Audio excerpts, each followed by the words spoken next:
Police लाचार है? वो कौन गुंडा है जिससे दिल्ली पुलिस डरती है? कल की घटना है कि पहली बार ऐसा हुआ होगा कि किसी चुनाव के दौरान पत्रकारों पर इस तरह से खुलेआम हमले किए गए। कल दिल्ली के अंदर मेरे ख्याल से 7 पत्रकारों के ऊपर हमले किए गए। एक का सर फोड़ दिया। सारी रात उनको थाने में गिरफ्तार करके रखा। जिन लोगों ने हमला किया उनको भगा दिया गया और जो पत्रकार उसे कवर करने गए थे उन पत्रकारों को गिरफ्तार किया गया। उनके साथ गुंडों ने मारपीट की। ये कोई किसी रिमोट विलेज की घटना नहीं है। ये संसद से 1 किलोमीटर दूरी के ऊपर हुआ। ये सुप्रीम कोर्ट से 1 किलोमीटर की दूरी के ऊपर हुआ। ये इलेक्शन कमीशन से 1 किलोमीटर की दूरी पे हुआ।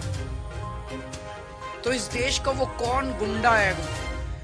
वो कौन गुंडों का सरदार है जिसको देश के सारे गुंडे रिपोर्ट करते हैं? जनता पूछ रही है कि वो कौन गुंडा है जिसे किसी संस्था का डर नहीं है, देश की सर्वोच्च संस्थाओं का डर नहीं है उस गुंडे को। इस चुनाव के दौरान महिलाओं के ऊपर हमले हो रहे हैं। इस चुनाव के दौरान महिलाओं को नहीं बख्शा जा रहा। महिला कार्यकर्ता जो डोर टू डोर जा रही हैं उनके ऊपर हमले हो रहे हैं। तो लोग पूछ रहे हैं कि वो कौन गुंडा है जिससे सारे देश के गुंडे ऑर्डर लेते हैं, जिसके आदेश का पालन करते हैं। पिछले 3-4 दिन से हम देख रहे हैं कि गाड़ियों के ऊपर हमले किए गए, गाड़ियां तोड़ दी गई आम आदमी पार्टी की,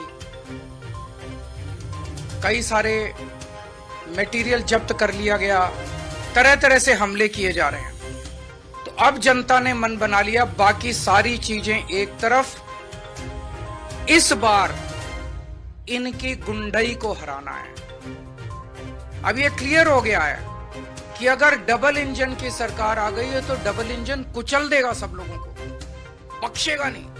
अपने पहियों के नीचे ये डबल इंजन सारी जनता को, गरीबों को, मिडिल क्लास को कुचल देगा। ये इंजन सबसे पहले तो सुरक्षा है ना लोगों की, सबसे पहले तो खैरियत है। अगर अब खुद परिवार ही नहीं बचेंगे, उनके परिवार ही नहीं बचेंगे, उनको इस तरह से डराया जाएगा, फोन कर करके धमकाया जाएगा, तो बाकी सारी चीजें बेमानी हो जाती हैं। तो लोगों ने मन बना लिया है कि अगर चुनाव के पहले इन लोगों का ये हाल है, जब इन्हें हमसे वोट चाहिए, चुनाव के बाद तो ये हम लोगों को कुचल देंगे। तो इस बार लोगों के पास 2 ऑप्शन है।